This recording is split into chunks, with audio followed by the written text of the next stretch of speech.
ឥឡូវនេះ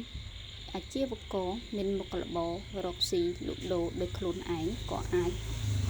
ធ្វើការបោះសសរបានដែរជាប្រភេទបុគ្គលស្វ័យនយោជឯកសារដែលត្រូវមានទី1អត្តសញ្ញាណប័ណ្ណច្បាប់ដើមមិនទាន់ហួសសុពលភាពទី2ត្រូវមានវិញ្ញាបនបត្រសេដ្ឋកិច្ចក្រៅប្រព័ន្ធទី3ត្រូវមានអាយុមិនលើស60ឆ្នាំ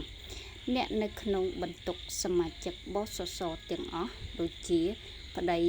ឬប្រពន្ធនិងកូនក៏អាចស្នើសុំធ្វើប័ណ្ណសមាជិកបសសបានដែរដើម្បីអាចស្នើសុំធ្វើប័ណ្ណ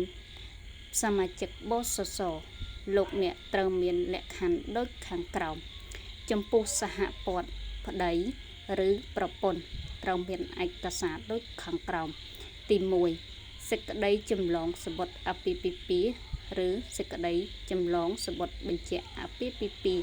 ទី2ត្រូវមានអត្តសញ្ញាណប័ណ្ណសញ្ជាតិខ្មែរមិនទាន់ហួសសុពលភាពទី3សៀវភៅគ្រួសារឬសៀវភៅស្នាក់នៅទី4ត្រូវមានអាយុមិនលើសពី60ឆ្នាំចំពោះកូនក្នុងបន្ទុកត្រូវមានឯកសារដូចជាសេចក្តីចម្លងសម្បត្តិកំណើត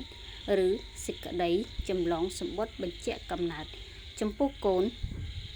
ដែលមានអត្តសញ្ញាណប័ណ្ណរួចត្រូវភ្ជាប់អត្តសញ្ញាណប័ណ្ណសញ្ជាតិខ្មែរមិនទាន់ហួសសុពលភាពទី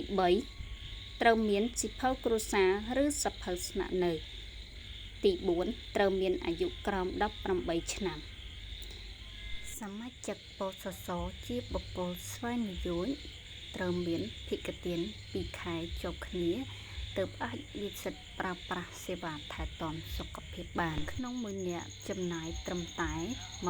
15,600 ក្នុងមួយខែចំពោះស្ត្រីដែលមានផ្ទៃពោះទទួលបានប្រាក់ឧបត្ថម្ភ 1,26,000 ដែលមើលទៅលើការបង់ភិក្ខទានគិតដល់ថ្ងៃសម្រាលមាន9ខែឡើងទៅនឹងទទួលបានប្រាក់ឧបត្ថម្ភចាសសូមអរគុណសម្រាប់ការតាមដាន